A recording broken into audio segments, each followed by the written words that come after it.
হিমালয় মানেই দেবতার বাস, আর সেখানেই তো রয়েছে ভগবান বিষ্ণুর জায়গা। জানেন কি সম্রাট অশোকের সময় বৌদ্ধ মন্দিরে পরিণত হয় সেই জায়গা?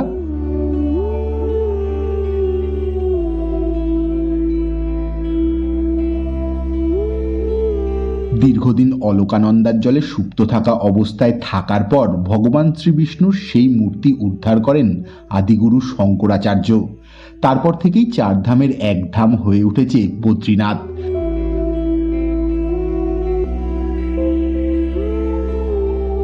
ভারতের উত্তরাখণ্ড রাজ্যের চামোলি জেলার অন্তর্গত পাহাড়ি শহর অলকানন্দা নদীর তীরে অবস্থিত বদ্রীনাথ বা বদ্রীনারায়ণ মন্দির হিন্দুদের পবিত্র চার ধামের মধ্যে একটা ধাম। অন্য তিনটে ধাম জগন্নাথ ধাম, রামেশ্বরম ও দ্বারকা। হিন্দুদের বিশ্বাস অনুযায়ী শ্রী বিষ্ণু রামেশ্বরমে স্নান করে বদ্রীনাথে ধ্যান করেন, তারপর জগন্নাথ ধামে খাবার খেয়ে দ্বারকায় গিয়ে বিশ্রাম করেন। আজ সেই বদ্রী বিশালের সবকিছু শেয়ার করব আপনাদের সঙ্গে। ঘুরে দেখব বদ্রীনাথ মন্দির ও তার চারপাশটা, সঙ্গে জানাবো রহস্যময় অলৌকিক কিছু পৌরাণিক ইতিহাসের কথা। তো চলুন বদ্রীনাথ মন্দিরে আজ পুজো দিয়ে আসি।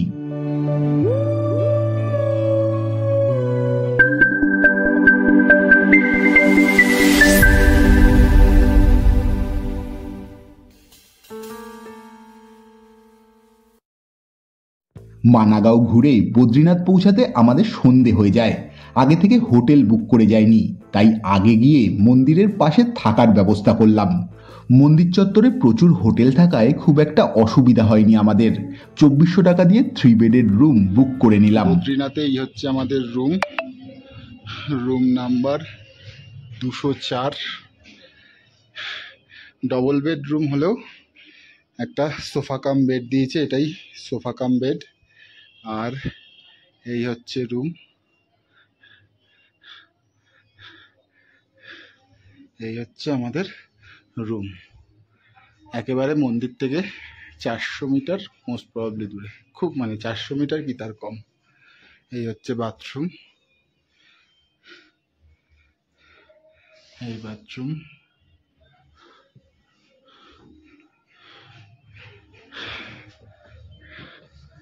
এই রুমের বাইরের পরিবেশ।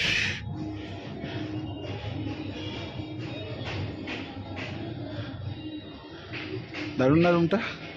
এই হচ্ছে রোড, এই যে এটা হচ্ছে রোড, এখান থেকে একটু গেলেই বদ্রীনাথ মন্দির।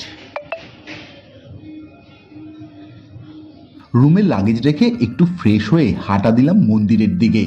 ভোরবেলায় পুজো দেব ঠিকই, তবে রাতের মন্দির ও তার চারপাশটা ঘুরে দেখতে বেরিয়েছি।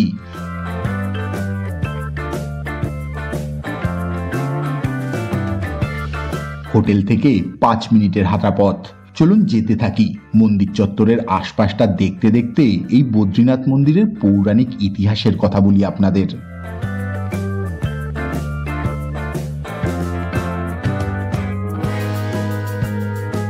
মূলত বিষ্ণু মন্দির হওয়ায় বৈষ্ণবদের কাছে এই বদ্রীনাথ মন্দির পবিত্র তীর্থভূমি।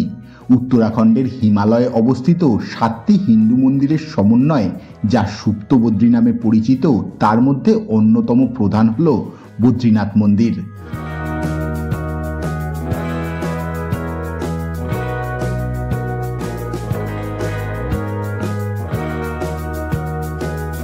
উত্তর ভারতে এই মন্দির অবস্থিত হলেও এখানকার প্রধান পূজারীরা কিন্তু দক্ষিণ ভারতের।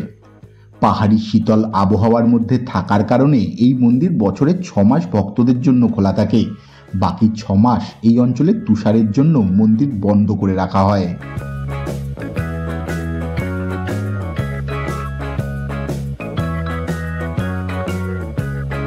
বিভিন্ন হিন্দু পুরাণ ও ধর্মগ্রন্থে বদ্রীনাথের উল্লেখ পাওয়া যায়। স্কন্দ পুরাণ অনুসারে স্বর্গে, পৃথিবীতে এবং নরকে বহু পবিত্র মন্দির আছে, কিন্তু বদ্রীনাথের মতো কোনো মন্দির নেই।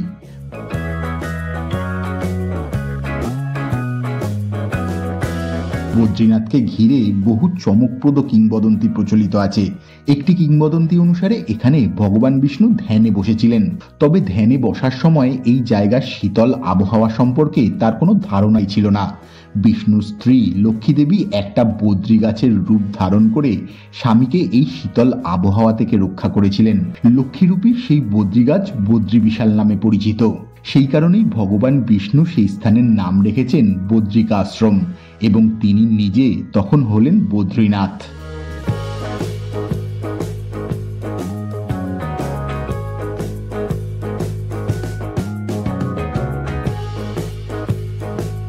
আরেকটি কিংবদন্তি অনুসারে শিব এবং পার্বতী বদ্রীনাথে তপস্যা করছিলেন।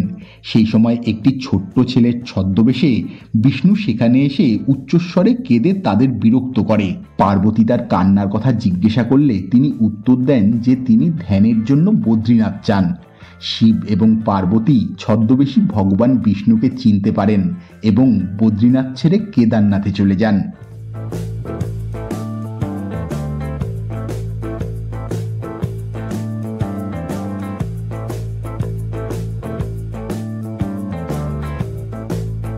অন্য আরেকটা কিংবদন্তিতে নরনারায়ণের কাহিনীর সঙ্গে যুক্ত।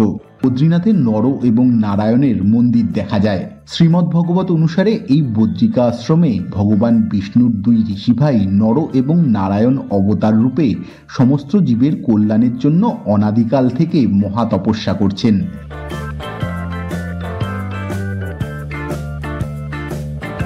কিংবদন্তি অনুসারে ধর্মের দুই পুত্র নর এবং নারায়ণ আশ্রম স্থাপনের জন্য উপযুক্ত স্থান সন্ধান করার সময় পঞ্চবদ্রীর 4টি স্থান ধ্যানবদ্রী, যোগবদ্রী, বিদ্যাবদ্রী ও ভবিষ্যবদ্রী আবিষ্কার করেন। অবশেষে তারা অলকানন্দা নদীর পিছনে দুটি চিত্তাকর্ষক ঠান্ডা ও উষ্ণ প্রস্রবণ বেষ্টিত মনোরম একটা জায়গা খুঁজে পান এবং এই জায়গার নাম রাখেন বদ্রী বিশাল। সেখানেই তারা আশ্রম স্থাপন করেন এবং এইভাবেই বদ্রীনাথের জন্ম হয়।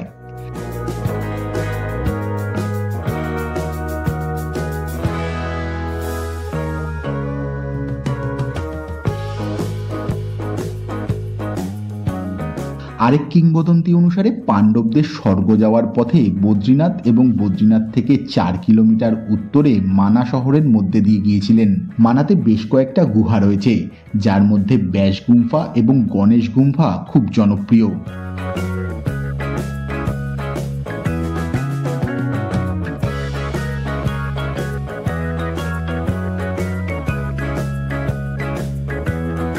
কিংবদন্তি অনুসারে এখানেই নাকি বেদব্যাস মহাকাব্য বলেছিলেন আর গণেশ তা রচনা করেছিলেন।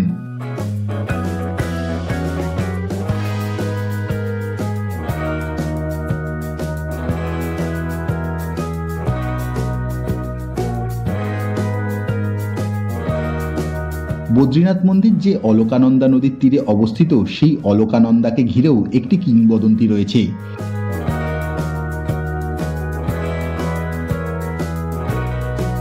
ভগীরথের অনুরোধে যখন পৃথিবীতে গঙ্গার অবতরণ ঘটেছিল, তখন পৃথিবীর তাকে ধারণ করারই ক্ষমতা ছিল না।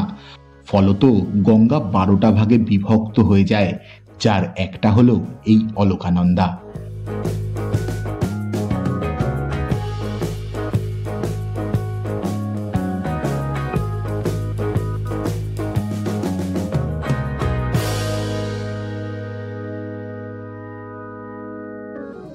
আচ্ছা, মন্দিরের কথা না থাকলেও বৈদিক শাস্ত্রে দেবতা বদ্রীনাথের উল্লেখ পাওয়া যায়।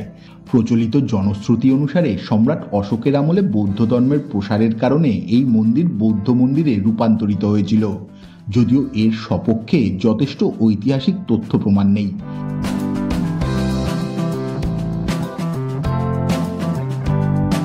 মন্দিরটা সম্ভবত 8ম শতাব্দী পর্যন্ত একটি বৌদ্ধ মন্দিরই ছিল। পরবর্তীতে আদিগুরু শঙ্করাচার্য মন্দিরটিকে হিন্দু মন্দিরে রূপান্তরিত করেছিলেন।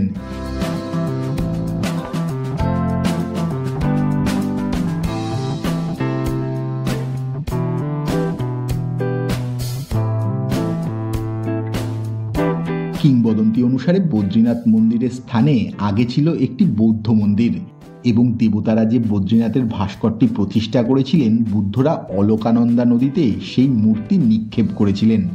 তারপর আদিগুরু শঙ্করাচার্য নদী থেকে বদ্রীনাথের ভাস্কর্যটি আবিষ্কার করেন এবং তাপকুণ্ড এবং উষ্ণ প্রস্রবণে একটি গুহায় এটি স্থাপন করেন। পরে রামানুজাচার্য গুহা থেকে মন্দিরটি সরিয়ে বর্তমান মন্দিরে স্থাপন করেছিলেন।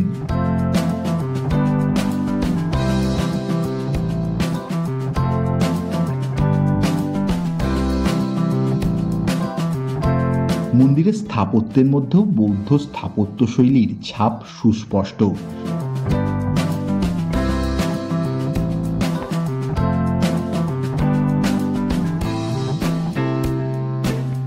মূলত নবম শতাব্দীতে আদিগুরু শঙ্করাচার্য দ্বারা এটিকে হিন্দু তীর্থস্থানে পরিণত করা হয়েছিল।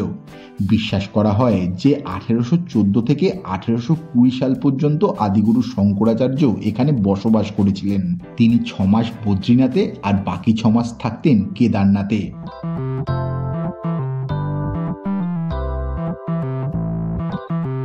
আরেকটি জনশ্রুতি অনুসারে আদিগুরু শঙ্করাচার্য নাকি পারমার শাসক কনক পালের সহায়তায় এই অঞ্চলের সমস্ত বৌদ্ধদের বিতাড়িত করেছিলেন। রাজার বংশানুক্রমিক উত্তরসূরিরা মন্দিরটা পরিচালনা করতেন। 16 শতাব্দীতে গাড়োয়ালের রাজা মূর্তিটিকে বর্তমান মন্দিরে স্থানান্তরিত করেন।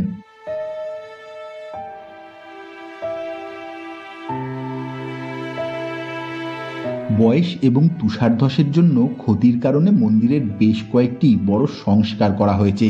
সপ্তদশ শতাব্দীতে গাড়োয়ালের রাজা মন্দিরটি সম্প্রসারিত করেছিলেন। 1803 সালে গাড়োয়ালে ভয়াবহ ভূমিকম্পর সময় মন্দিরটি প্রভূত ক্ষতি হলে জয়পুরের রাজা মন্দিরটি পুনর্নির্মাণ করেন।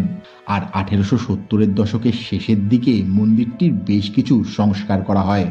প্রথম বিশ্বযুদ্ধের আগেও কিছু সংস্কার করা হয়েছিল। ইন্দোরের রানী অহল্যাবাই এই মন্দিরে একটি সোনার ছাতা প্রদান করেছিলেন। আর 20 শতকে গাড়োয়াল রাজ্য বিভক্ত হলে বদ্রীনাথ মন্দির ব্রিটিশ শাসনাধীনে চলে আসে, কিন্তু গাড়োয়ালের রাজা ব্যবস্থাপনা কমিটির চেয়ারম্যান হিসেবে দায়িত্ব পালন করেছিলেন।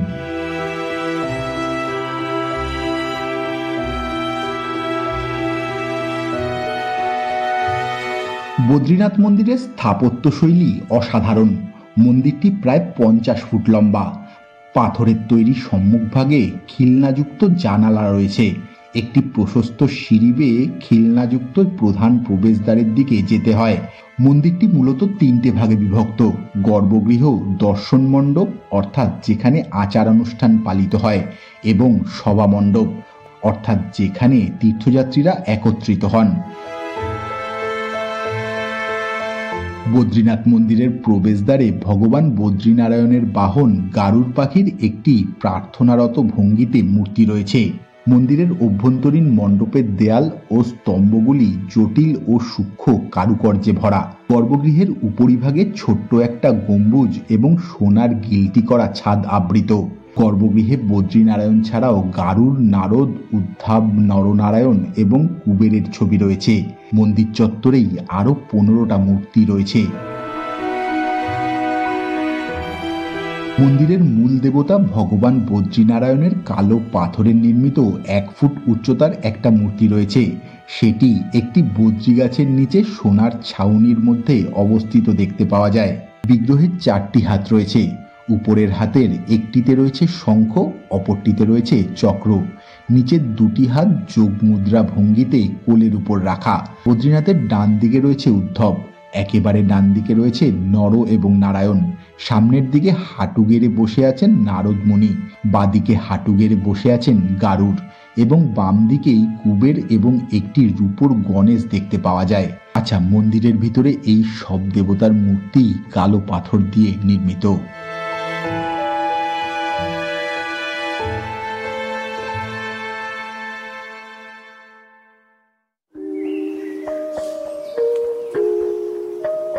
ভোরের হিমালয় আর তার কোলে বদ্রীনাথ মন্দির, এ এক মাদকতা চোখকে তৃপ্ত করে যায়।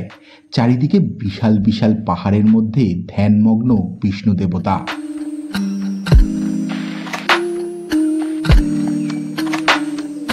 জীবনের পূর্ণতা পেতে সত্যি একবার অন্তত নিজের চোখকে সার্থক করে তোলা উচিত সকলের। ঠিক সেরকমই কেদার বদ্রী সফর আমার জীবনে এনে দিয়েছে পূর্ণতা, পাল্টেছে জীবনের দর্শন।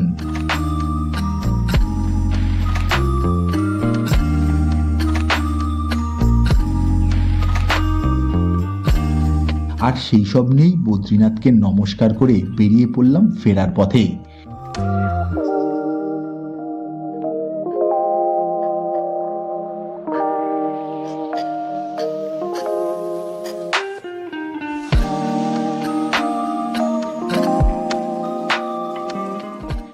রোমহর্ষক রাস্তা, সেই সুহানা সফর, যা আমাদের ঋষিকেশ হয়ে হরিদ্বারে ফিরিয়ে নিয়ে যাবে।